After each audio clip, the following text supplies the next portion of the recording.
কিছু অসুস্থ সম্পর্ক এমন হয় যে একজন বলতে থাকে শান্ত হও শান্ত হও, ঠিক হয়ে যাবে, সব ঠিক হয়ে যাবে, রেগে যেও না, প্লিজ রেগে যেও না। যতই সে এগুলো বলে ততই অপরজন বলতে থাকে না, আমার সাথে কথা বলো না, আমাকে একা ছেড়ে দাও, ইত্যাদি ইত্যাদি। একজনের মেজাজ বিগড়ে থাকতে হবে। হয়তো স্বামী খুব রেগে আছেন আর স্ত্রী তাকে শান্ত করার চেষ্টা করছে, অথবা স্ত্রী রেগে আছে আর স্বামী তাকে শান্ত করার চেষ্টা করছে, ভাবে যে আজকে তাকে সুযোগ মতো পেয়েছি, এখন যদি আমি শান্ত হয়ে যাই তাহলে আমি হেরে যাব, এখন এই সুযোগের সদ্ব্যবহার করতে হবে, আরো অনেকক্ষণ রেগে থাকবো। এই বিষয়টাকে কত দূর টানতে পারি দেখি। আল্লাহ আজ্জা ওয়া জাল্লা এটা বলে শুরু করলেন যে পুরুষরা নারীদের তত্ত্বাবধায়ক। সাধারণভাবে আমাদের মনে এটাই আসবে যে আল্লাহ বলবেন নারীরা, অতএব তোমরা এটা করো, কিন্তু নারী বলার পরিবর্তে আল্লাহ বলছেন ফাসলিহাত, অতঃপর ফলাফল স্বরূপ, সুতরাং পুণ্যবতী নারীরা। আল্লাহ বলছেন না নারীরা, তিনি বলছেন পুণ্যবতী নারীরা। যেন আল্লাহ নারীদের থেকে প্রথম যেটা আশা করেন সেটা হলো নেককার হওয়া। শুধু নারী হলে হবে না, একজন নারীকে অবশ্যই নেককার হতে হবে। আরবিতে ভালো বলতে কি বোঝায়? সলেহ শব্দটা এসেছে সুলহ থেকে। সুলহ হলো ঝগড়া বিবাদের বিপরীত, দুর্নীতির বিপরীত। যখন কোনো দ্বন্দ্ব বাধে এবং আপনি দুই পক্ষের মধ্যে মীমাংসা করতে চান, তখন আপনি সুলহ করেন। অর্থাৎ পুণ্যবতী স্ত্রীরা পরিবারের সকল দ্বন্দ্ব অবসানের উৎস, তারা শান্তি এবং সমন্বয়ের উৎস। তাদের কারণে রাগ প্রশমিত হয়ে যায়, তাদের কারণে কণ্ঠস্বর নিচু হয়ে যায়, তারা প্রশান্তির উৎস। তাদের কথাবার্তা বুদ্ধিবৃত্তিক, তারা পরিবারের সংস্কারের উৎস। যদি কোনো দ্বন্দ্ব বাধে বা কোনো ধরনের কোনো দুশ্চিন্তা হয়, তাহলে স্বামী জানে যে স্ত্রীর কাছে গেলে সে শান্তি অনুভব করবে। আপনারা কেউ কেউ হয়তো ভাবছেন যে সিরিয়াসলি, যেখান থেকে সকল বিবাদ শুরু হয় আপনি আমাকে বলছেন সেখানে গিয়ে সকল বিবাদের অবসান হওয়ার কথা? কারণ আমার বাড়িতে সে ছাড়া কেউ উচ্চস্বরে কথা বলে না, আর আমার বাড়িতে সে ছাড়া কেউ রেগে থাকে না। পুরুষরা নিজেদের দায়িত্ব যথাযথভাবে পালন করে না, আর স্ত্রীরাও নিজেদের দায়িত্ব যথাযথভাবে পালন করে না। এতে করে তারা একে অপরের জন্য বিশাল মানসিক চাপ এবং দ্বন্দ্বের কারণ হয়ে যায়। আল্লাহ এটা বলে শুরু করছেন যে তারা সংশোধনের উৎস, তারা স্থির, তারা শান্ত। প্রকৃতপক্ষে তারা নিজেরাই হলো শান্তি, তারা নিজেরাই যেন কল্যাণ, তারা সকল দুশ্চিন্তা দূরীকারিণী। এটা হলো প্রথম বৈশিষ্ট্য। তারপর আল্লাহ বলছেন অনিততুন, আনুগত্যকারী। কেউ কেউ এটার ব্যাখ্যা করেছেন এভাবে যে আল্লাহর প্রতি আনুগত্যকারী। এটাও সঠিক, তারা আল্লাহর প্রতি আনুগত্যকারী। মুফাসসিরগণ বলেছেন যে এটা আল্লাহর প্রতি আনুগত্য, যেমন আল কুনুতু লিল্লাহ, আনুগত্য আল্লাহরই জন্য। আল্লাহ বলছেন উমুলিল্লাহি কানিতিন, আর আল্লাহর সামনে একান্ত বিনীতভাবে দাঁড়াও, অর্থাৎ শুধুমাত্র আল্লাহর প্রতি এমন চির অনুগত থাকো। কিন্তু এখানে এই প্রসঙ্গের সাথে এটার সম্পর্ক কি? কারণ যদি একাংশ এমন হয় যে পুরুষদের নারীদের জন্য এটা করা উচিত, তাহলে সাধারণভাবেই আমরা ভাবি যে এর পরের অংশ এমন হবে যে নারীদের পুরুষদের জন্য এটা করা উচিত। তাহলে এর মাঝখানে কেন আল্লাহ এমনটা বলছেন? হ্যাঁ, তারা পুরুষদের জন্য এগুলো করবে, কিন্তু এই অংশটা আল্লাহর জন্য। এখানে এটা বলার কারণ হলো নারীদের এটা স্মরণ রাখা উচিত যে যখন তারা প্রশান্তির উৎস হয়, যখন তারা পরিবারের শান্তি এবং সাকিনা হয়, তখন তারা এর মাধ্যমে আল্লাহর প্রতি আনুগত্য প্রকাশ করে। তাদের এটা বুঝতে হবে যে একমাত্র তারাই পরিবারকে শান্ত রাখতে পারে, আর একমাত্র তারাই পরিবারে আগুন জ্বালাতে পারে। ঠিক যেমন এয়ার কন্ডিশনার ঘরের তাপমাত্রা নিয়ন্ত্রণ করে, তেমনিভাবে নারীরা ঘরের আবেগ অনুভূতির তাপমাত্রা নিয়ন্ত্রণ করে। এই নিয়ন্ত্রণ তাদের হাতে, আর তাদের উচিত এই তাপমাত্রা ঠান্ডা রাখা, কারণ এটার মাধ্যমে তারা আল্লাহ তাআলারই আনুগত্য করে। এটার মাধ্যমে তারা আল্লাহর প্রতি অনুগত হওয়ার অধীর আগ্রহ প্রকাশ করে। তাদের উচিত পরিবারের শান্তির উৎস হওয়া। পরিবারে নারী পুরুষ উভয়েরই শান্তি বজায় রাখতে তৎপর থাকা উচিত। পুরুষরা সকল দিক থেকে নারীদের খেয়াল রাখে, আর তার বিনিময়ে নারীরা পরিবারের শান্তি বজায় রাখে। কিছু অসুস্থ সম্পর্ক এমন হয় যে একজন বলতে থাকে শান্ত হও শান্ত হও, ঠিক হয়ে যাবে, সব ঠিক হয়ে যাবে, রেগে যেও না, প্লিজ রেগে যেও না। যতই সেগুলো বলে ততই অপরজন বলতে থাকে না, আমার সাথে কথা বলো না, আমাকে একা ছেড়ে দাও, ইত্যাদি ইত্যাদি। একজনের মেজাজ বিগড়ে থাকতে হবে। হয়তো স্বামী খুব রেগে আছেন আর স্ত্রী তাকে শান্ত করার চেষ্টা করছে, অথবা স্ত্রী রেগে আছে আর স্বামী তাকে শান্ত করার চেষ্টা করছে, আর তারা এটাকে এক ধরনের ক্ষমতা, আরেকজনকে নিয়ন্ত্রণের একটা পদ্ধতি হিসেবে দেখে। ভাবে যে আজকে তাকে সুযোগ মতো পেয়েছি, এখন যদি আমি শান্ত হয়ে যাই তাহলে আমি হেরে যাব, এখন এই সুযোগের সদ্ব্যবহার করতে হবে, আরো অনেকক্ষণ রেগে থাকবো। এই বিষয়টাকে কত দূর টানতে পারি দেখি। কাউকে নিচু করা, দমিয়ে রাখা আল্লাহ আজ্জা ওয়া জাল্লার নির্দেশের বিপরীত। আল্লাহ তাআলা বলছেন অনিততুন।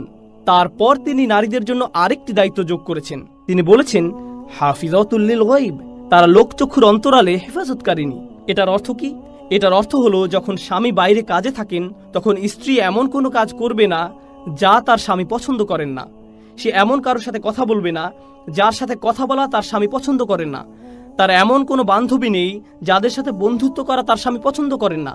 স্ত্রী তার স্বামীর পিছনে তাকে নিয়ে এমন কোনো আলোচনা করবে না যেটা তিনি জানতে পারলে পছন্দ করবেন না।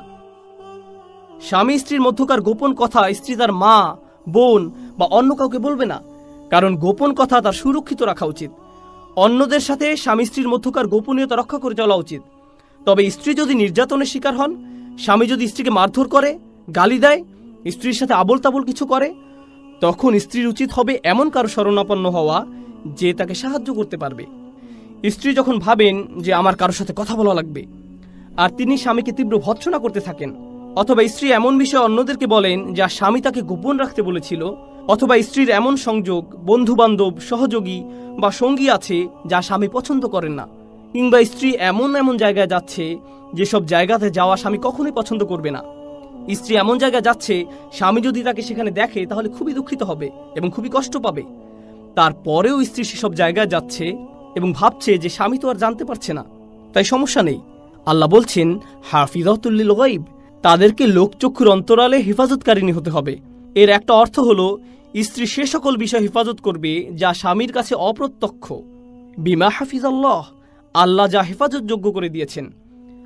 হাফিজাতুল লিল গায়ব বিমা হাফিজাল্লাহ, আল্লাহ যা হেফাজতযোগ্য করে দিয়েছেন লোকচক্ষুর অন্তরালে তারা তার হেফাজত করে। স্ত্রীর উচিত নয় তার স্বামীর থেকে কোনো কিছু গুপ্ত রাখা। স্ত্রীর উচিত নয় ফোনে পাসওয়ার্ড দিয়ে রাখা। স্বামী যখন বলে তোমার ফোনটা কি দেখতে পারি, তখন স্ত্রী বলে না। কেন? না, দাঁড়াও আমি সবকিছু ডিলিট করে দেই। ঠিক আছে, এবার দেখতে পারো। কেন? স্ত্রীর ব্যক্তিগত সবকিছু স্বামীর সাথে শেয়ার করা উচিত। স্ত্রীরা স্বামীদের পোশাক স্বরূপ, স্বামীরা স্ত্রীদের পোশাক স্বরূপ। স্বামী অথবা স্ত্রীর থেকে কোনো কিছু লুকিয়ে রাখতে নেই। স্বামী স্ত্রীকে একে অপরের কাছে সম্পূর্ণ স্বচ্ছ থাকা উচিত।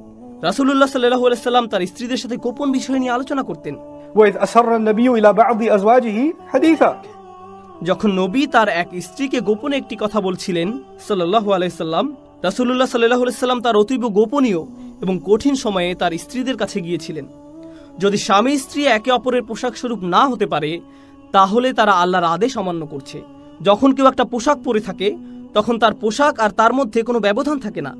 স্বামী বা স্ত্রীর কাছে কোনো কিছু লুকিয়ে রাখবেন না। এটাই একজন সঙ্গীর বৈশিষ্ট্য, এটাই স্বামী বা স্ত্রীর বৈশিষ্ট্য।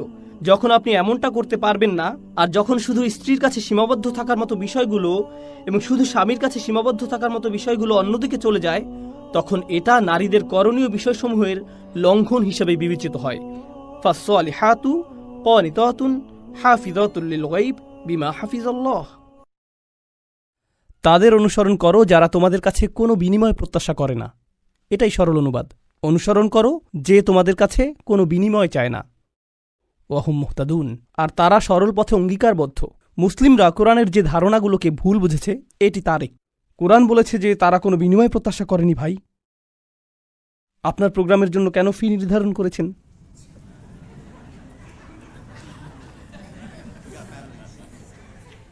না না, এটা জানার বিষয়। কোরআন আরও বলছে ইয়াশতারুনা বিআয়াতিল্লাহি সামানান কলিলান, তারা আল্লাহর আয়াত বিক্রি করে সামান্য মূল্যের জন্য। নিজের জন্য আপনার লজ্জিত হওয়া উচিত। আল্লাহর আয়াত বিক্রি করা গোটা কোরআনের সবচেয়ে ভুল বোঝা ধারণাগুলোর একটি। বিষয়টা খুলে বলছি। রসুল সাল্লাল্লাহু আলাইহি সাল্লাম মুসাব ইবনে উমাইরকে মদিনায় প্রেরণ করেছিলেন।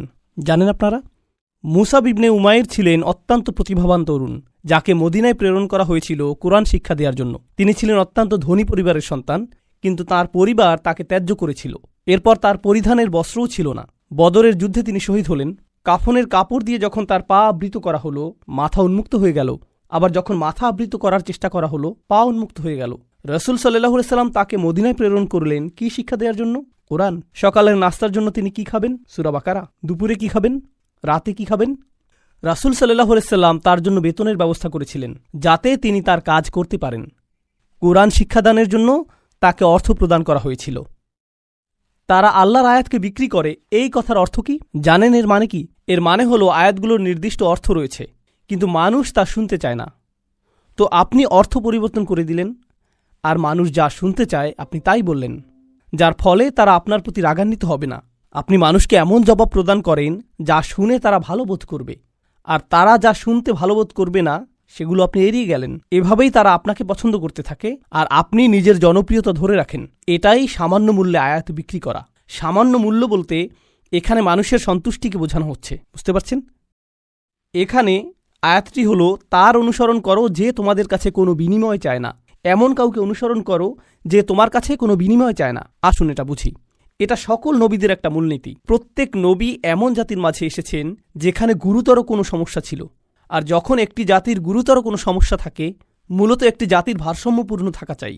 কিন্তু যখন তারা কোনো অপরাধ সংঘটিত করে তখন তারা ভারসাম্য হারাতে থাকে। আর ভারসাম্যহীনতা খারাপ হতেই থাকে। এটা এমন অবস্থায় পৌঁছে যখন গোটা জাতিটা ভেঙে ছিন্ন ভিন্ন হওয়ার উপক্রম হয়। আর রাসূলের কাজ হলো তাদেরকে সেই ভারসাম্যহীনতা থেকে টেনে তোলা এবং আবারও সঠিক অবস্থানে নিয়ে আসা, বুঝতে পারছেন? কিন্তু যখন একটি ভারসাম্যহীনতা জনপ্রিয় হয়ে যায়, সকলে এটা করতে থাকে, সকলেই এতে অভ্যস্ত হয়ে যায়, আর এটা উদযাপনের বিষয়ে পরিণত হয়, এটাই ফ্যাশনে পরিণত হয়, তখন এটার বিরুদ্ধে বলা কি সহজ? না। উদাহরণস্বরূপ এখনকার সময়ে সমকামিতার বিরুদ্ধে বলাটা বেশ কঠিন হয়ে গিয়েছে, তাই না? লূত আলাইহিস সালাম কি এমন সময়ে বসবাস করেছেন যখন এটা জনপ্রিয় ছিল? হ্যাঁ। তাকে কি এর বিরুদ্ধে কথা বলতে হয়েছিল? হ্যাঁ। তিনি কি এর জন্য বিরোধিতার সম্মুখীন হয়েছিলেন? হ্যাঁ। বিষয়টা কোরআনে আসার পেছনে কারণ রয়েছে। আপনি যদি এর বিরুদ্ধে বলেন, মানুষ আপনার দিকে তেড়ে আসবে। লূত আলাইহিস সালামের কথা কোরআনে এজন্যই এসেছে। যখন আপনি এমন বিষয় নিয়ে কথা বলেন যাতে গোটা সমাজ আচ্ছন্ন থাকে, তারা এই বিষয়টির প্রশংসা করে, আর আপনি এর বিরুদ্ধে কথা বলেন, তখন তারা আপনার দিকে তেড়ে আসবে। এখন যদি আপনি অর্থ উপার্জন অব্যাহত রাখতে চান, অথবা যদি আপনি সেই সমাজে বসবাস অব্যাহত রাখতে চান, আপনি যদি নিরাপদ অবস্থানে থাকতে চান, তখন আপনি কোন বিষয়গুলো এড়িয়ে যাবেন? সেই বিষয়গুলো যা নিয়ে তারা আচ্ছন্ন। আপনি অন্য কোনো বিষয় নিয়ে কথা বলবেন। লূত আলাইহিস সালাম শুধু পিতামাতার প্রতি সৎ ব্যবহার নিয়ে কথা বলতে পারতেন। তিনি শুধু কথা বলতে পারতেন প্রতিবেশীর সাথে উত্তম আচরণ নিয়ে। তিনি শুধু নামাজ নিয়ে কথা বলতে পারতেন। যৌন পাপের বিষয়গুলো তিনি এড়িয়ে যেতে পারতেন, কারণ এগুলো ছিল অতি বিতর্কিত, তাই না? তিনি যদি এটা করতেন তাহলে কি তিনি ঝামেলায় পড়তেন? না, কোনো ঝামেলা হতো না। আর প্রসঙ্গক্রমে তিনি কিন্তু এখনও ভালো কাজ নিয়েই কথা বলছেন। পিতামাতার প্রতি সদাচরণ একটি ভালো কাজ, নামাজ পড়া একটি ভালো কাজ, দানশীলতা একটি ভালো কাজ। তো কেন তাকে এমন বিষয়বস্তু বেছে নিতে হলো যা তাকে ঝামেলায় ফেলবে? আসলে এটাই একজন রাসূলের কাজ। তারা এসেছেন এই বিষয়গুলো নিয়ে কথা বলার জন্য যা নিয়ে অন্য কেউ বলার সাহস করবে না। আর আল্লাহর পক্ষ থেকে তারা রায় দিবেন। ওয়াল কুরআনিল হাকিম। তারা আল্লাহর পক্ষ থেকে রায় দিবেন, আর এটা বারবার দিবেন। সেই সমাজের মূল্যবোধকে আক্রমণ করবেন, আর বারবার আক্রমণ করবেন। কিন্তু এক্ষেত্রে তারা পরোয়া করেননি, কারণ এই পাপ কাজগুলোর বিরুদ্ধে কথা বলতেই হবে। আর নিশ্চিতভাবেই যখন কেউ এটা করেন, কোনো বিনিময়েই তারা আগ্রহী থাকেন না, কারণ বিনিময় থেকে বঞ্চিত হওয়ার জন্য এই কাজগুলোই যথেষ্ট। মাল্লা ইয়াসআলুকুম আজরন। তাদেরকে অনুসরণ করো যাদের কোনো স্বার্থ নেই, কারণ এটা জনপ্রিয় হওয়ার পথ না, এটা ধ্বংসপ্রাপ্ত হওয়ার পথ। ওয়াহুম মুহতাদুন। তারা তাদের ব্যক্তিগত জীবনে সুপথ প্রাপ্ত, সৎ পথের প্রতি অঙ্গীকারবদ্ধ। এখন বিষয়টি বুঝুন। সৎ পথের প্রতি অঙ্গীকারবদ্ধ।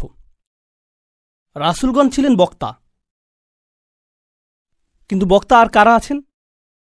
আপনারা কি সমাজের অন্য বক্তাদের কথা বলতে পারেন? স্কলাররা? ইসলামী পরিবেশের বাইরের কথা বলছি।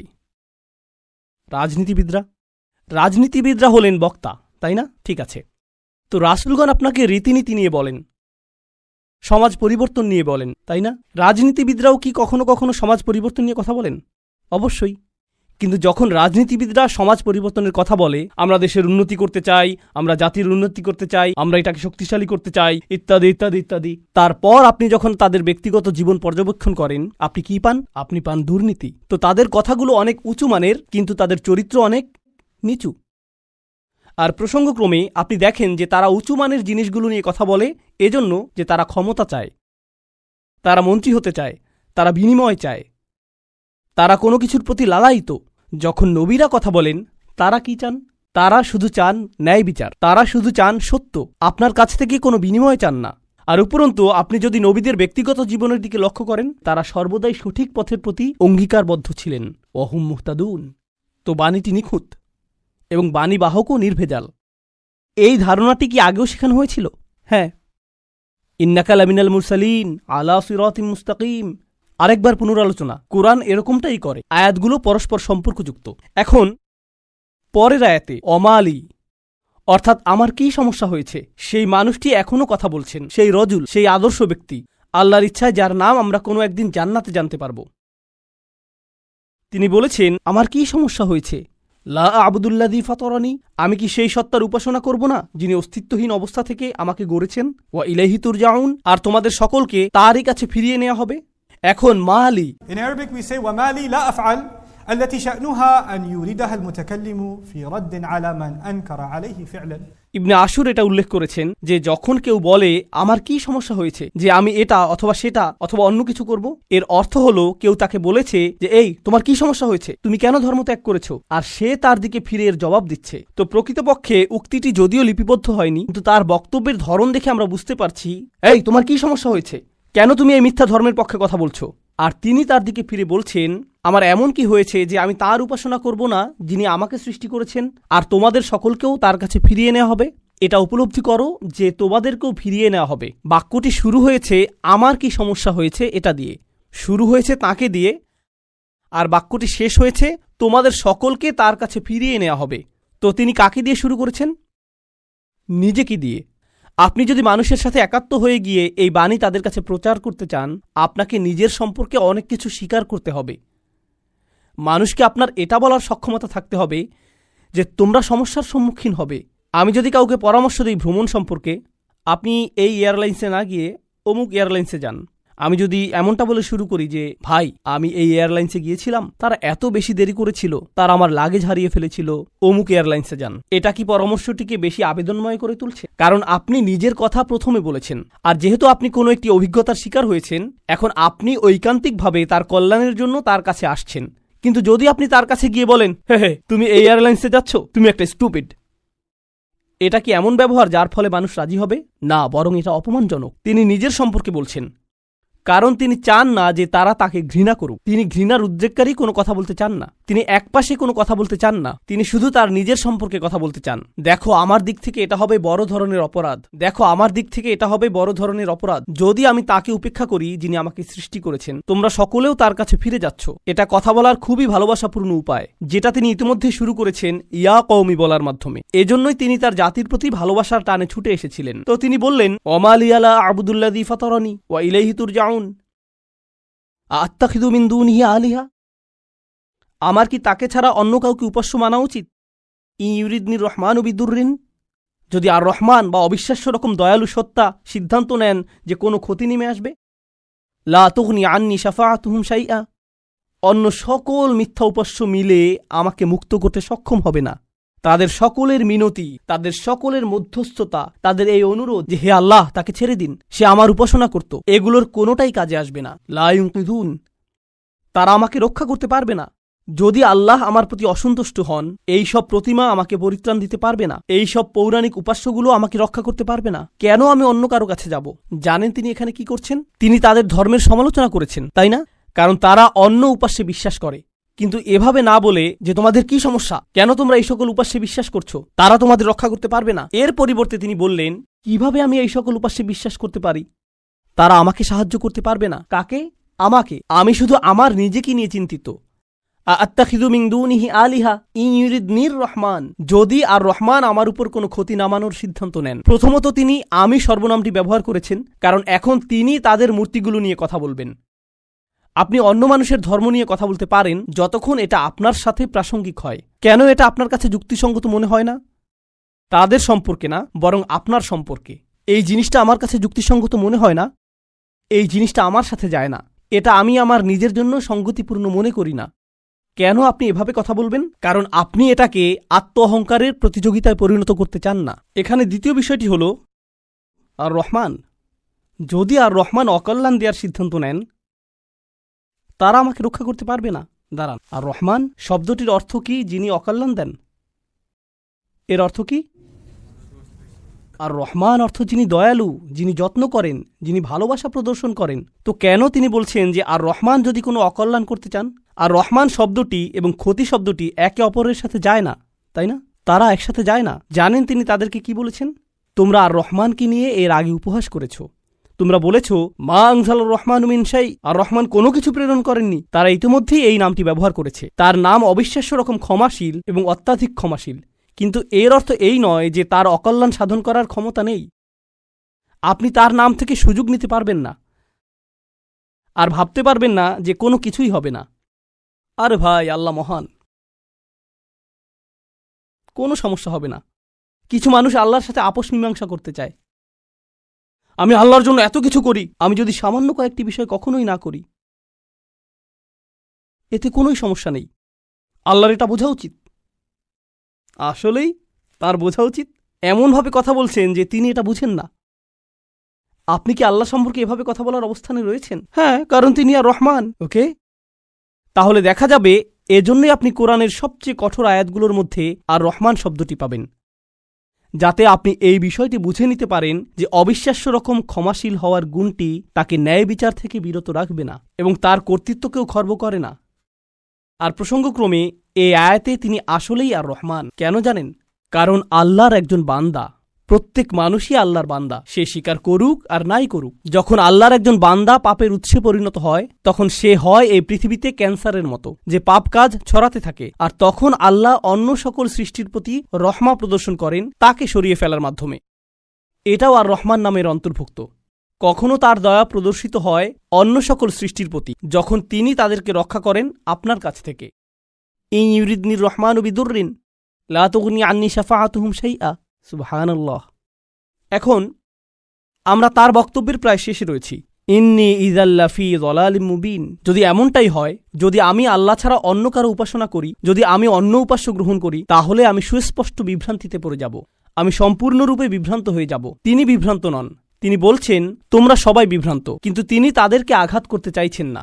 তাই তিনি বলছেন আমি অত্যন্ত বিভ্রান্তিতে পড়ে যাব যদি আমি এমনটা করি। ইন্নী আমানতু বিরব্বিকুম। আমি ঈমান এনেছি তোমাদের প্রভুর প্রতি, তোমাদের প্রতিপালকের প্রতি। তিনি বলেননি যে আমি ঈমান এনেছি আমার প্রভুর প্রতি, আমার প্রভুর প্রতি। তিনি বলেছেন আমি ঈমান এনেছি তোমাদের প্রভুর প্রতি। তিনি আমি থেকে তুমিতে পরিবর্তন করলেন। আমি আপনাদেরকে একটা সমীকরণ দিচ্ছি। আমি যোগ তুমি সমান সমান আমরা।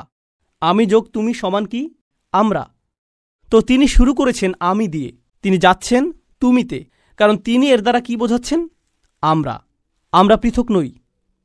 আমি চাই আমরা সবাই যেন সুখী হই। আমি চাই আমরা সবাই যেন আল্লাহর কাছে পরিত্রাণ পাই। এটা আমি বনাম তোমরা নয়, এটা আমি এবং তোমরা। দাওয়াতি কাজ মানে প্রতিপক্ষ নয়, এর অর্থ বিতর্ক নয়, এর অর্থ যুক্তিতর্ক নয়।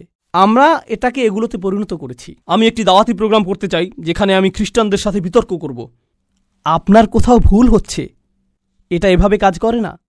এর জন্য একটা নির্ধারিত অবস্থান রয়েছে, তবে এটাকে দাওয়াতি কাজ বলে না, এটাকে বলে জিদাল। এর জন্য কোরআনের ভিন্ন শব্দ রয়েছে, আর সেটা হলো সর্বশেষ পন্থা। আমরা শুরুতেই এটা করব না, কখনোই করব না।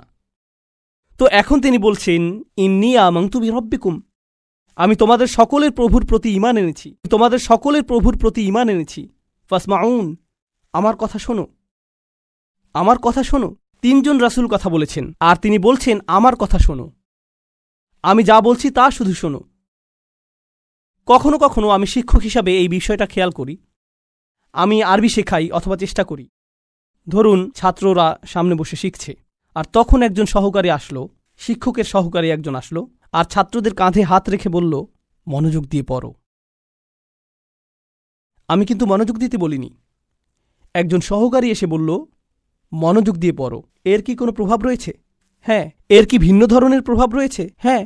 যখন আর একজন ছাত্র আপনার কাছে এসে বলে ভাই পড়াশোনা করো, শিক্ষক বলেন যে পরীক্ষার জন্য পড়াশোনা করো। হ্যাঁ, অবশ্যই আমি পরীক্ষার জন্য পড়াশোনা করব। তারপর আপনি রাত ৮টার সময় বাস্কেটবল খেলা দেখছেন, আর আপনার বন্ধু এসে বলল আরে ভাই চলো পড়াশোনা করি। এটার কি ভিন্ন প্রভাব থাকবে? অবশ্যই থাকবে। এই সাহাবী এটা বুঝতে পেরেছিলেন, রাসূলদের এই সঙ্গীটি তা বুঝতে পেরেছিলেন। তার কাছে রয়েছে স্বতন্ত্র স্থান। সূর্যের আছে নিজস্ব স্থান, চাঁদেরও রয়েছে নিজস্ব স্থান। এটা প্রতিযোগিতা নয়। আমার কথা শুনো। এটা এতটাই ভালোবাসাপূর্ণ চমৎকার বক্তব্য। আর আমি এখানে বলতে চাই যে তার বক্তব্যটি এখানে তিনজন রাসূলের থেকেও বেশি কাজ করেছিল। এই আয়াতগুলোতে তার বক্তব্যের বেশি প্রভাব রয়েছে তিনজন রাসূলের তুলনায়। এটা কেন? এটা আমাদেরকে শিখানোর জন্য যে আল্লাহ যাকে চান তাকেই বিজয় প্রদান করেন। আল্লাহ তাকেই কবুল করবেন যার প্রতি তিনি রাজি হবেন। পার্থিব ফলাফল এবং পার্থিব পরিণাম আল্লাহর কাছে অর্থবহ নয়, বরং প্রচেষ্টাই আল্লাহর কাছে অর্থবহ। পার্থিব ফলাফল হল যখন আল্লাহ সিদ্ধান্ত নেবেন তখন তিনি দুয়ার খুলে দিবেন, এটাই হবে। পরের আয়াতটি বলছে কিলা দুখুলিল জান্নাহ। বক্তব্যের অংশটি প্রায় শেষ। কিলা দুখুলিল জান্নাহ, জান্নাতে প্রবেশ করো। দাঁড়ান, তিনি তো তার লোকদের সাথে কথা বলছিলেন, এখন বলা হচ্ছে জান্নাতে প্রবেশ করো। কি ঘটল? তাকে হত্যা করা হয়েছিল। তিনি এত ভালোবাসাপূর্ণ উদ্বেগপূর্ণ বক্তব্য দিলেন, শহরের প্রান্ত থেকে তার লোকদের কাছে ছুটে আসলেন, তাদেরকে বোঝানোর চেষ্টা করলেন। তারা রাসূলদেরকে স্পর্শ করতে পারল না, কারণ রাসূলগণ আল্লাহ প্রদত্ত নিরাপত্তায় ছিলেন। কিন্তু সেই একমাত্র ঈমানদার হত্যার শিকার হলেন। এই ঘটনাটিতে ঈমানদারদের জন্য শিক্ষা রয়েছে, তাই না?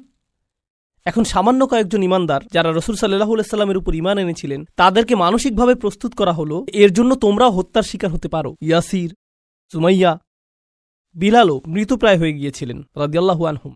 আপনি হত্যার শিকার হতে পারেন শুধু এটা বলার কারণে, শুধু আল্লাহ সম্পর্কে কথা বলার কারণে। তো তিনি জান্নাতে প্রবেশ করলেন এজন্য না যে তাকে স্থানান্তরিত করা হয়েছিল, বরং তাকে হত্যা করা হয়েছিল। আর প্রসঙ্গক্রমে তারা কিভাবে রাসূলদের হত্যা করার সিদ্ধান্ত নিয়েছিল? পাথর নিক্ষেপ করে এবং আমৃত্যু নির্যাতন করার মাধ্যমে। মনে আছে এটা? তাই তিনি সহজ কোনো মৃত্যুর শিকার হননি। তো তিনি একজন শহীদ, কারণ শহীদগণ সরাসরি জান্নাতে প্রবেশ করেন। তিনি সরাসরি জান্নাতে প্রবেশ করলেন। আর তার উক্তি এটা ছিল না, হে আল্লাহ তাদেরকে শাস্তি দিন, কারণ এই কাফিররা আমাকে হত্যা করেছে। ঈমানদারদের পক্ষ হয়ে প্রতিশোধ গ্রহণ করা উচিত। ক্বালা ইয়া লাইতা কওমি, ক্বালা ইয়া লাইতা, প্রথম শব্দগুলো, ওহ যদি শুধুমাত্র, কওমি ইয়ালামুন, আমার লোকেরা যদি শুধু জানতে পারত, যদি আমার লোকদের জানার কোনো উপায় থাকত। তিনি এখনও তাদেরকে ভালোবাসেন। কল্পনা করতে পারেন জান্নাতে হাঁটছেন, সেখানে কি দেখতে পাবেন? যাওয়াতা আফনান ফাবিআইয়ি আলাই রাব্বিকুমা তুকাযযিবান। আপনি জান্নাতে গাছ দেখবেন আর তা আপনাকে সম্মোহিত করবে। আপনি ঝর্ণাধারা দেখবেন আর সম্মোহিত হয়ে যাবেন। আপনি ফল দেখতে পাবেন আর প্রথম কামড়ের পর আপনি নিজেকে হারিয়ে ফেলবেন। আপনি আপনার সুন্দরী স্ত্রীদের দেখবেন আর আনন্দে দিশেহারা হয়ে যাবেন। তিনি এই সব কিছু দেখছেন আর তিনি বলছেন না ও, তিনি শুধু বলছেন, ও আমার লোকেরা, যদি শুধু তারা জানতে পারত। সুবহানাল্লাহ। তিনি জান্নাতে পৌঁছে গেলেন, তবুও তার লোকদেরকে ভুললেন না। জানেন বিচার দিবসে মানুষ সবকিছু ভুলে যাবে। মা তার সন্তানকে ভুলে যাবে। ইয়াউমা তারাউনাহা তাযহালু কুল্লু মুরদাআতিন আম্মা আরদাআত, সেই দিন প্রত্যেক স্তনদানকারী মা তার সন্তানকে ভুলে যাবে। ইয়াউমা ইয়াফিরুল মারউ মিন আখিহি ওয়া উম্মিহি ওয়া আবিহি ওয়া সাহিবাতিহি ওয়া বানিহি, সেদিন প্রত্যেক মানুষ তার ভাইয়ের কাছ থেকে পালিয়ে বেড়াবে। সূরা মারিজে এসেছে। ওয়া ফাসিলাতিল্লাতি তুই, তার মা, তার স্ত্রী, তার সন্তান, তার অভিভাবক, তার গোটা গোত্র, সে তাদের সবার কাছ থেকে পালিয়ে বেড়াবে। সে কারো সাথে কোনো কিছু করতে চাইবে না। ওয়াতাকাত্তাআত বিহিমুল আসবাব, কোরআন বলছে সকল সম্পর্ক ছিন্ন হয়ে যাবে। কিন্তু ঈমানদারদের জন্য এমনটা হবে না। ঈমানদারদের জন্য এমনটা হবে না। সে জান্নাতে প্রবেশ করবে এবং তার ভালোবাসা অব্যাহত থাকবে। কার জন্য? তার লোকদের জন্য, যারা হলো কাফির এবং নবীদের শত্রু, কারণ তারা এখনো জীবিত এবং এখনো তাদের আশা রয়েছে। আপনি এমন মানুষের উপর আশা ছাড়বেন না যারা এখনো জীবিত। আর আল্লাহ এমনভাবে আমাদের কাছে বর্ণনা করেছেন যেন তিনি তখনও ঘটনা দেখছিলেন। আল্লাহ তাকে দুনিয়ার ক্যামেরা ভিউ প্রদান করেছিলেন যাতে তিনি দেখতে পারেন যে কি ঘটছে। আর তিনি জান্নাত থেকে দেখে বলছেন, যদি তারা জানতে পারে। তিনি বলেননি যে যদি তারা জানতে পারত, আলিমু, বরং তিনি বলছেন ইয়া লাইতা কওমি আলামুন, যদি শুধু তারা জানতে পারে। তিনি এখনই দেখছেন কি ঘটছে। আল্লাহ তাকে দেখাচ্ছেন। সুবহানাল্লাহ। আর তারপর আপনি বুঝতে পারেন যে একনিষ্ঠতা আসলে কি। আমরা মুসলিমরা একনিষ্ঠতার কৃত্রিম ধারণা তৈরি করেছি। আমি এটা মানতে পারি না। একনিষ্ঠতা শব্দটিকে নিয়ে আমরা যা করছি, তুমি যা করো তার সবকিছুতে ইখলাস থাকতে হবে। সব সময় তোমার নিয়তকে যাচাই করে চলবে। এখনই যাচাই করুন। কারণ যদি একনিষ্ঠতা না থাকে তাহলে তোমার কোনো কাজেরই মূল্য থাকবে না। আর তোমার একনিষ্ঠতা থাকতে হবে শুধু এবং শুধুমাত্র আল্লাহর জন্য। আমি এর সাথে দ্বিমত পোষণ করব। আমি জানি। এখনই আমাকে হত্যা করতে আসবেন না। রাসূল সাল্লাল্লাহু আলাইহি সাল্লাম একজন মানুষের কথা বলছেন যে অনেক পাপ করেছে, অনেক পাপ। সে নামাজ পড়ে না, কিছুই করে না। একদিন সে হাঁটতে হাঁটতে একটি তৃষ্ণার্ত কুকুর দেখতে পেল। তৃষ্ণায় কুকুরটির জিহ্বা বের হয়ে আছে। আর লোকটি সিদ্ধান্ত নিল যে নিজে পান করার আগে সেই কুকুরটিকে পান করাবে। শীঘ্রই লোকটি মারা গেল আর আল্লাহ তাকে জান্নাত দান করলেন। হ্যাঁ, আসুন ঘটনাটা খেয়াল করি। এই লোকটি, সে কি বিশ্বাসী? আমরা জানি না। সে কি নামাজ পড়ে? না। যখন সে কুকুরটিকে পান করাচ্ছিল, সে কি বলেছিল যে দাঁড়াও, আগে নিয়তের ইখলাস এনে নেই, আমি শুধু এটা করছি আপনার জন্য, ইয়া আল্লাহ, কুকুরের এই বের হয়ে থাকা জিহ্বা আমার কাছে মূল্যহীন, আমি শুধু আপনার সন্তুষ্টি কামনা করি, আর তারপর আমি কুকুরটিকে পানি খাওয়াই। তিনি এমনটা করেছিলেন? তিনি শুধুই কুকুরটির জন্য খারাপ বোধ করেছিলেন এবং কুকুরটিকে পানি পান করিয়েছিলেন, তাই না? তো কুকুরটির জন্য তার উদ্বেগের ব্যাপারে তিনি একনিষ্ঠ ছিলেন। তার ইখলাস ছিল, তাই না? এখানে এই ইমানদারটি তার লোকদেরকে ভালোবাসেন, কিন্তু তিনি কি বলেছেন যে এটা যদি আল্লাহর জন্য না হতো তাহলে আমি আমার লোকদের ঘৃণা করতাম। তিনি এজন্য তাদেরকে ভালোবাসেন কারণ তারা তারই লোক, আর এটাই তার লোকদের জন্য একনিষ্ঠতা। ইবাদতের ক্ষেত্রে আল্লাহর প্রতি আপনার একনিষ্ঠতা থাকতে হবে, আপনার পিতামাতার প্রতি আপনার একনিষ্ঠতা থাকতে হবে, শুধু আল্লাহর জন্য না, বরং এজন্য যে তারা আপনার পিতামাতা। আপনার একনিষ্ঠতা থাকতে হবে অন্য মুসলিমদের জন্য, কারণ তারা আপনার মুসলিম ভাই। আপনার একনিষ্ঠতা থাকতে হবে আপনার প্রতিবেশীর জন্য, আপনার একনিষ্ঠতা থাকতে হবে আপনার কাজের প্রতি, আপনার লেখাপড়ার প্রতি, আপনার একনিষ্ঠতা থাকতে হবে আপনার ব্যবসায়ের অংশীদারের প্রতি। এই সব কিছুই একনিষ্ঠতা। আপনি কৃত্রিমভাবে এটা বানাতে পারবেন না। না, আমি তোমার বন্ধু হতে পারবো না, কারণ এটা আল্লাহর সন্তুষ্টির জন্য না। আমরা শুধু একসাথে বাস্কেটবল খেলবো, আর এটা আখিরাতে আমার কোনো কাজে আসবে না। আমি জানি না কে এই অদ্ভুত কথা আপনাকে শিখিয়েছে। যখন আপনি আপনার নিয়ত যাচাই করছেন বাস্কেটবল খেলায় বল ছোড়ার আগে, কারণ এতে কোনো ইখলাস নেই, এটা এইভাবে কাজ করে না। আমাদের নিয়তের পরিচ্ছন্নতা থাকতে হবে, এটা নিশ্চিত। আমাদের নিয়তকে পুনরায় যাচাই করতে হবে, এটা নিশ্চিত। একনিষ্ঠতার গণ্ডি আল্লাহর প্রতি একনিষ্ঠতার চেয়েও অনেক বেশি। এই একনিষ্ঠতা তার সকল সৃষ্টির প্রতিও প্রযোজ্য। মানুষের প্রতি আপনার নিয়ত পরিচ্ছন্ন থাকতে হবে, কৃত্রিমভাবে নয়। তো এই ছিল তার নিজের লোকদের প্রতি ভালোবাসা, এমনকি জান্নাতে যাওয়ার পরও। এখানে আল্লাহ আসলে বর্ণনা করছেন যে মানুষের প্রতি ভালোবাসা হলো জান্নাতি মানুষের গুণ। আমি আবারও বলছি, নিজের লোকদের প্রতি ভালোবাসা হলো জান্নাতি মানুষের গুণ।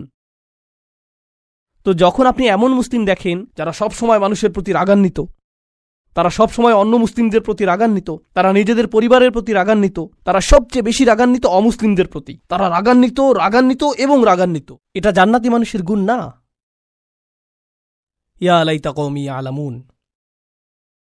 এখন তিনি এই বক্তব্যটি দিলেন তার লোকদের প্রতি।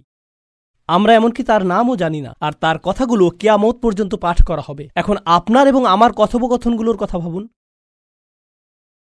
আমরা কথা বলি আইফোন নিয়ে, আমরা কথা বলি গাড়ি নিয়ে, আমরা কথা বলি খেলাধুলা নিয়ে। এই কথাগুলো কোথায় যাবে? এই কথাগুলো কি চিরদিন থেকে যাবে? না।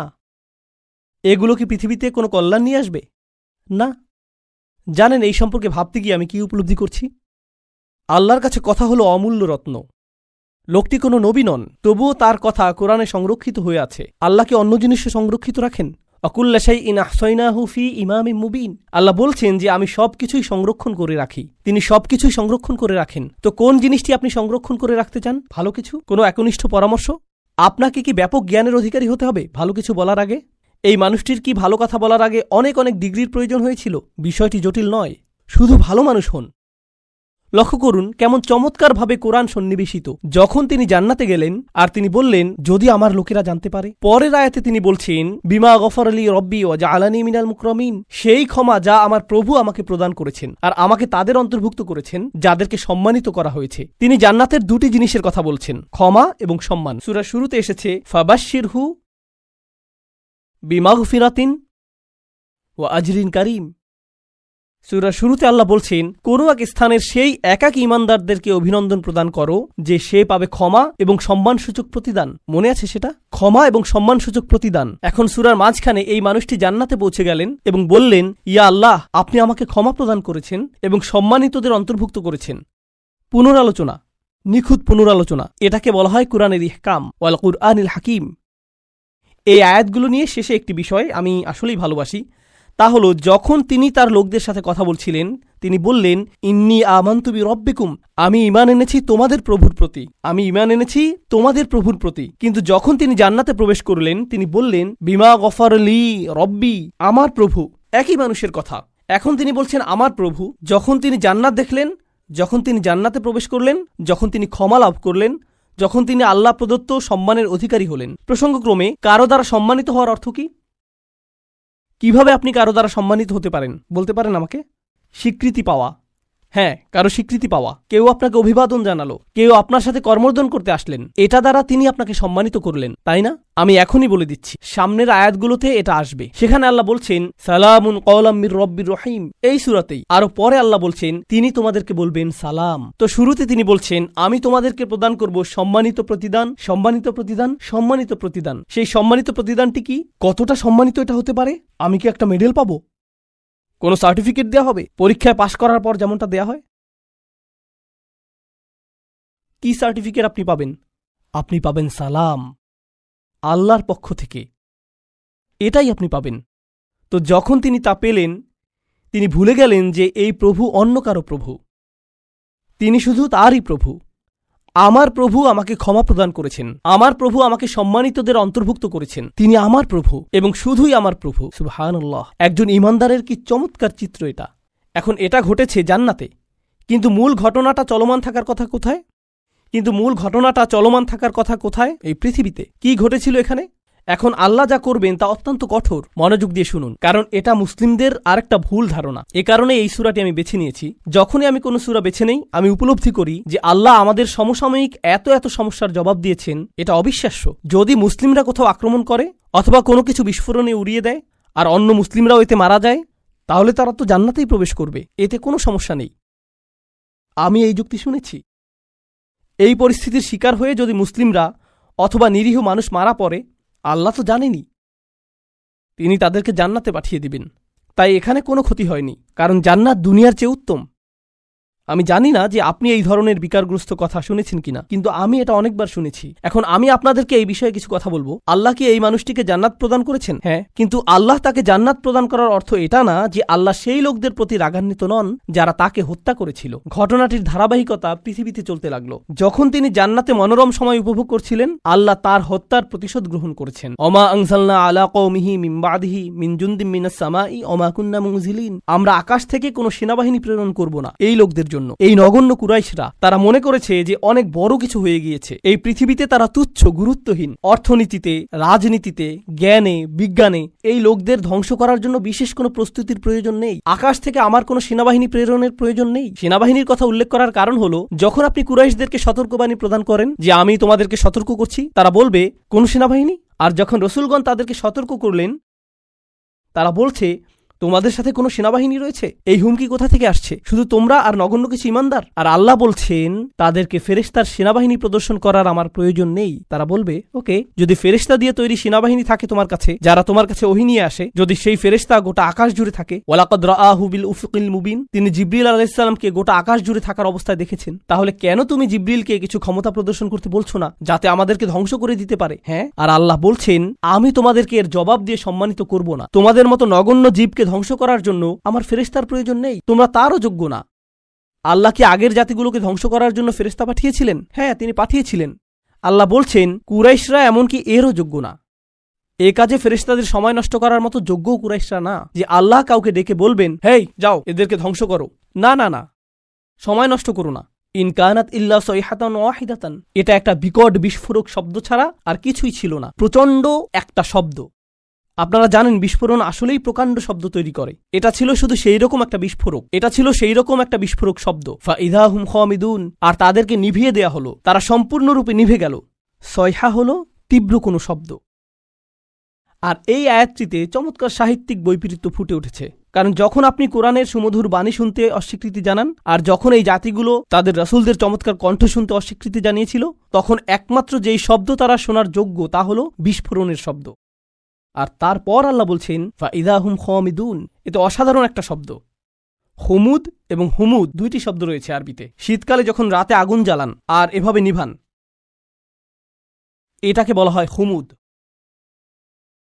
আর আপনি যদি তা নিভান আর লালচে হলুদ বা কমলা রঙের সামান্য পরিমাণ কয়লা জ্বলন্ত থেকে যায়, তাকে বলা হয় হুমুদ। কিন্তু যখন আপনি একবারে তা নিভিয়ে ফেলেন, এটা সম্পূর্ণ নিভে যায়, একেবারে নিভে যায়, এমনকি সামান্য কয়লাও জ্বলন্ত থাকে না, এটা সম্পূর্ণ নিভে গেছে, এটাকে বলা হয় এমন আগুন যা হল খামিদাহ। ফাইদা হুম খামিদুন, তারা সম্পূর্ণ নিশ্চিহ্ন হয়ে গেল। এমন একজনও থাকবে না যে মৃত্যুর পূর্বে মাটিতে গড়াগড়ি দিতে থাকবে। তারা নিঃশেষ হয়ে যাবে, সবাই একসাথে, যেভাবে একটি আগুন নিভানো হয়। আর প্রসঙ্গক্রমে তাদের মৃত্যুকে আগুন নিভানোর সাথে তুলনা করার মাধ্যমে তাদেরকে তুলনা করা হয়েছে আগুনের সাথে। আর আপনি যদি তাদেরকে আগুনের সাথে তুলনা করেন, তাহলে এর অর্থ হল তারা বিপজ্জনক। আপনি যদি আগুনকে জ্বলতে দেন, আগুন কি হবে? ছড়িয়ে পড়বে। তাই অন্য সকল জাতির প্রতি রহমা এবং করুণাস্বরূপ আল্লাহ সিদ্ধান্ত নিলেন যে এই ক্যান্সার, এই আগুনকে নিভিয়ে ফেলতে হবে। ফাইদা হুম খামিদুন, আর এটা ছিল একজন ঈমানদারকে হত্যার পরিণাম। তো এখন দ্বিতীয় এই অনুচ্ছেদটির উপসংহারে এসেছে ইয়া হাসরাতান আলাল ইবাদ মা ইয়াতিকুম মির রাসূলিন ইল্লা কানু বিহি ইস্তাহজিউন। মানুষের জন্য বিষয়টা কতটা পরিতাপের, আল্লাহ নিজে এটাকে পরিতাপের বিষয় হিসেবে বিবেচনা করছেন। তিনি সেই জাতিকে নিশ্চিহ্ন করে দিয়ে বলেননি যে দেখেছো আমি কি করতে পারি, বরং তিনি বলছেন সেটা একটা পরিতাপের বিষয়। আরবিতে হাসরা বলতে বোঝায় It means هي شدة الندم والتألم والتحسر والحزن على ما مضى. এর দ্বারা আসলেই গভীর দুঃখ প্রকাশ বোঝায় অতীতে ঘটে যাওয়া সবকিছুর জন্য। আল্লাহ নিজে এটাকে পরিতাপের বিষয় বলেছেন। কেন তারা উপদেশ গ্রহণ করল না? আলাল ইবাদ, বান্দাদের জন্য কি সাংঘাতিক পরিতাপের বিষয়। তিনি তাদেরকে বান্দা বলছেন। কেন তিনি বান্দা বললেন? কেন তিনি বললেন না যে ইয়া হাসরাতান আলাল কুফার? কি পরিতাপের বিষয় কুফারদের জন্য, অবিশ্বাসীদের জন্য। তিনি তাদেরকে বান্দা বললেন। জানেন কেন? কারণ মানব সত্তার গভীরে প্রত্যেক মানুষের সম্ভাবনা রয়েছে আল্লাহর বান্দা হওয়ার। এটা কতটা পরিতাপের বিষয়। এটা তোমার ভিতরেই ছিল, এটা অতিরিক্ত কোনো বিষয় নয় যা তোমাকে বাইরে থেকে আনতে হবে। আমি ইতিমধ্যেই তা তোমার ফিতরাতের মধ্যে দিয়ে দিয়েছি। কেন তুমি এটাকে চালু করলে না? তুমি নিজেই অন বাটন চাপতে পারতে। মা ইয়াতিহিম মির রাসূলিন, এমন কোন রাসূল তাদের কাছে আসেনি। ইল্লা কানু বিহি ইস্তাহজিউন, তারা শুধুই যা করেছে তা হলো তাদেরকে উপহাস। যখনই একজন রাসূল এসেছেন তারা তাকে নিয়ে উপহাস করেছে। এখন এই আয়াতে আল্লাহ বলেননি যে তারা রাসূলদের হত্যা করেছে অথবা তারা রাসূলদের হুমকি দিয়েছে। তিনি বলেছেন যে তারা রাসূলদের নিয়ে উপহাস করেছে। কিন্তু এর আগে আপনারা শিখেছেন তারা বলেছিল যে তারা রাসূলদের হুমকি দিবে, তারা তাদেরকে অভিশাপ হিসেবে গণ্য করবে। মনে আছে সেটা? কিন্তু এখানে যখন পরিতাপের বিষয়টি আসলো, তিনি বলছেন যে এই আযাবের সম্ভাবনার সূচনা হয়েছে তাদেরকে উপহাস থেকে। যখন একটি জাতি রাসূলদের নিয়ে উপহাস করা শুরু করে তখন থেকে তাদের ধ্বংসের সময় গণনার জন্য ঘড়ির কাঁটা চালু হয়ে যায়। তাদের ধ্বংসের প্রথম ধাপ হলো মূলত কার্টুনে যেরকম ডিনামাইট বোমার ছবি আঁকা থাকে, যেখানে বুঝতে পার, যখন তারা রাসূলদের নিয়ে উপহাস করে এটা শুরু হয়ে যায়। এটাই এখানে বলা হয়েছে রাসূলদের নিয়ে উপহাস করবেন না, কারণ এর অর্থ আপনি নিশ্চিহ্ন হওয়ার জন্য রাস্তা ধরেছেন। এখন যখন আল্লাহ বলছেন কত রাসূল এসেছে কিন্তু তারা ঈমান আনেনি, তারা শুধু উপহাস করেছে। আপনি সূরাটির শুরুতে শিখেছেন ওয়াসাওয়াউন আলাইহিম আনযারতাহুম আম লাম তুনদিরহুম লা ইউমিনুন। ধারণাটি পুনরায় জোরদার হচ্ছে। কি পরিতাপের বিষয়, এত এত রাসূল এসেছেন কিন্তু মানুষ উপদেশ শুনে না।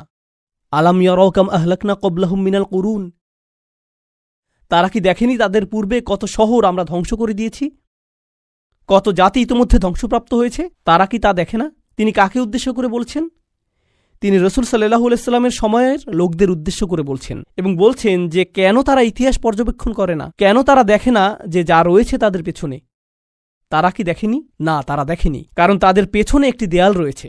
তিনি বলেছেন আন্নাহুম ইলাইহিম লা ইয়ারজিউন, তারা তাদের কাছে ফিরে আসবে না। কিছু তাফসীরকারক এই আয়াতটিকে চমৎকারভাবে বিশ্লেষণ করেছেন। চমৎকার একটা বিশ্লেষণ এটা। তারা বলে যে তারা তাদের কাছে ফিরে আসবে না। অর্থ হলো সেই জাতিগুলো যেগুলো ধ্বংস হয়েছে, যেহেতু তারা সম্পূর্ণ নিশ্চিহ্ন হয়ে গিয়েছে আর কেউ রক্ষা পায়নি, তাদের কারোরই সন্তান অথবা বংশ টিকে থাকেনি, তো তোমাদেরকেও বলতে পারবে না যে তোমরা ফেরাউনের বংশধর অথবা লুতের জাতির বংশধর অথবা সালেহ বা শুআইবের জাতির বংশধর। যেহেতু সেই জাতিগুলো সম্পূর্ণ নিশ্চিহ্ন হয়ে গিয়েছিল, তোমরা তাদের কারো কাছে ফিরে যাও না। আপনারা জানেন মানুষ বলে থাকে যে আমার রক্ত রাসূল সাল্লাল্লাহু আলাইহি ওয়াসাল্লামের বংশে ফিরে যায়। এর অর্থ এই না যে তারা তাদের কাছে ফিরে আসবে না, বরং তোমরা তাদের কাছে ফিরে যাও না, কারণ তাদের ভবিষ্যৎ প্রজন্ম এবং বংশ সম্পূর্ণরূপে নিশ্চিহ্ন হয়ে গিয়েছিল। আন্নাহুম ইলাইহিম লা ইয়ারজিউন। তো তোমরা যখন মনে করো যে তোমাদের ভবিষ্যৎ রয়েছে, তোমরা এত আত্মবিশ্বাসী কেন যে আসলেই তোমাদের ভবিষ্যৎ রয়েছে? আর প্রসঙ্গক্রমে যেহেতু তাদের নামও সম্পূর্ণ মুছে গেছে, হয়তো সেজন্যই আল্লাহ শহরটির নাম উল্লেখ করেননি। এজন্য যদি তিনি তার নাম উল্লেখ করতেনও কেউ তা চিনতেও পারত না, কারণ এর কোনো অস্তিত্ব এখন নেই। একটা নির্ধারিত সময়ে আল্লাহ তাদেরকে ইতিহাস থেকে মুছে দিয়েছেন। তাদের প্রত্যেক অনুসারী, গোটা জাতিটি বিলুপ্ত হয়ে গিয়েছিল, তাই তাদের নাম উল্লেখ করা অপ্রয়োজনীয়। এখন আল্লাহ বলছেন তারা বিলুপ্ত হয়ে গিয়েছে, যার অর্থ ইতিহাসে তারা বিস্মৃত হয়ে গিয়েছে। তারপর তিনি কুরাইশদের সম্পর্কে বলেছেন যে তোমরা নগণ্য একটা জাত, কিন্তু পরের আয়াতে তিনি এই সব কিছুকে একসাথে সংযুক্ত করেছেন। সম্পূর্ণ এই অনুচ্ছেদটি শেষে তিনি বলছেন ওয়া ইন কুল্লুল লাম্মা জামিউল লাদাইনা মুহদারুন, তারা তাদের কাছে ফিরে আসবে না। আর যখন তোমরা মারা যাবে নিজেদের সন্তানদের কাছেও তোমরা ফিরে আসবে না। তোমাদের প্রত্যেকেই, আমি বলে রাখছি যে তোমাদের সকলকে এবং অন্য সকল প্রজন্মের, অন্য সকল জাতির কাফেররা যারা তোমাদের মতো, তাদের সকলকে একত্রিত করা হবে। তবে তাদেরকে একত্রিত করা হবে আমারই সামনে হিসাব প্রদান করার জন্য। ওয়া ইন কুল্লুল লাম্মা জামিউল লাদাইনা মুহদারুন, এটা আসলে আগের আয়াতের সম্পূর্ণ বিপরীত। কিভাবে? শুধু এটুকু অনুধাবন করুন, এরপর আমরা বিরতি নেব।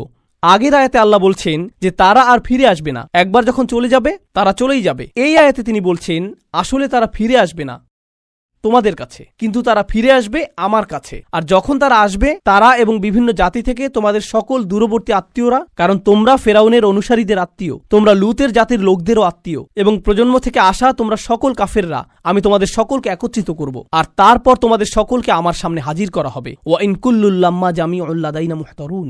এটাই সেই হুমকি যা এখন প্রদান করা হলো।